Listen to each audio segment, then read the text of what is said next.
Agenda sidang lanjutan kasus pembunuhan berencana Yosua pada Kamis 22 Desember, kuasa hukum Ferdy Sambo dan Putri Chandrawati diberikan kesempatan pertama menghadirkan saksi ahli untuk meringankan kliennya. Adapun kubu sang penulis skenario Ferdy Sambo menghadirkan ahli hukum pidana Universitas Islam Indonesia Mahrus Ali. Dalam kesaksiannya, Mahrus Ali menyebut tidak adanya visum dari Putri Chandrawati bukan berarti menutup kemungkinan terjadinya pelecehan seksual. Di dalam kasus-kasus kekerasan seksual, dalam perspektif victimologi, pertama, itu seringkali terjadi di ruang-ruang private. Sehingga apa? Pasti minim buktinya. Satu-satunya bukti yang biasa dihadirkan oleh jaksa adalah visum. Saya membaca banyak putusan visum. Tetapi kalau visum tidak ada di mana?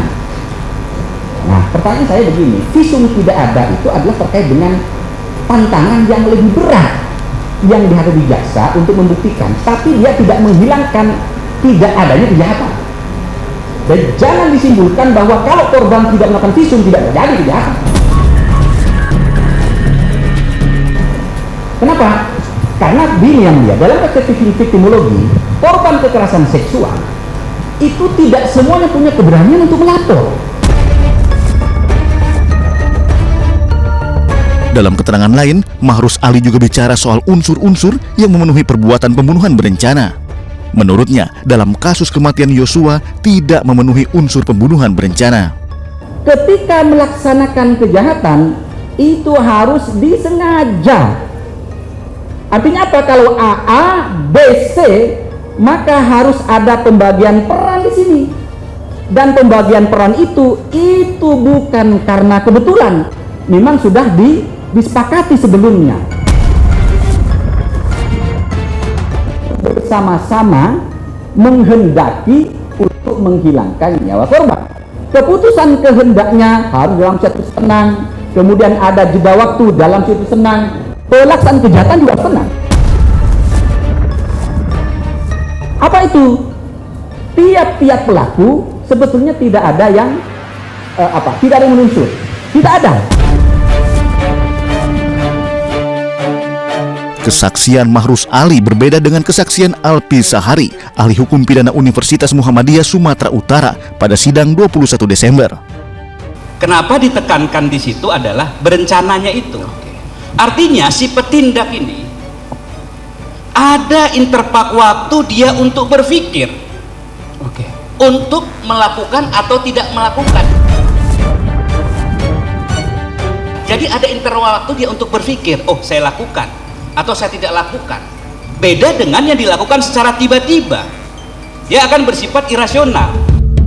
Keterangan lain disampaikan ahli psikologi forensik Reni Kusumawardani dalam persidangan yang digelar 21 Desember. Saksi membeberkan analisanya terkait terdakwa kasus pembunuhan Yosua, Ferdy Sambo. Bapak Ferdy Sambo memiliki kecerdasan di atas rata-rata, kemampuan abstraksi, imajinasi, dan kreativitasnya sangat baik. Secara umum, cara berpikirnya lebih ke arah praktis dibanding teoritis. Sebagai orang Sulawesi Selatan yang hidup dalam budaya yang teguh, memegang budaya Siri Napace, ini memang mempengaruhi bagaimana pertimbangan keputusan dan emosi serta kepribadian dari Bapak Ferdy Sambo. Jadi ada mudah self esteemnya, harga dirinya itu terganggu apabila dia kehormatannya itu terganggu. Masih di persidangan yang sama, Reni juga mengungkapkan hasil pemeriksaan psikologi Eliezer. Menurutnya, adanya perbedaan status dan pangkat yang jauh antara Ferdy Sambo dengan Eliezer mempengaruhi psikologi Eliezer. Ibu menjelaskan ada tindakan yang dalam bentuk destructive obedience. Bisa jelaskan, Bu? Iya. Jadi yang dimaksud dengan destructive obedience pada Bapak Richard, pada saat ada satu perintah, di situ ada perbedaan status yang dimiliki oleh Bapak Richard antara Bapak Richard dengan Bapak Sambo dengan pangkat yang terendah, dengan latar belakang kepribadian yang menurut hasil pemeriksaan ini memang masih memiliki emosi yang kurang stabil. Di situ mengakibatkan dirinya memiliki satu kepatuhan dan ketidakberanian untuk asertif atau melakukan penolakan, meskipun sebetulnya perintahnya adalah sesuatu yang merusak. Sejumlah saksi ahli telah dihadirkan dalam persidangan kasus pembunuhan berencana Yosua. Kesaksian dari para ahli diharapkan dapat memberikan titik terang agar hakim bisa memberikan keputusan yang adil. Jadi jangan bilang Anda tidak tahu akan permasalahan ini, karena kami sudah memberitahukannya.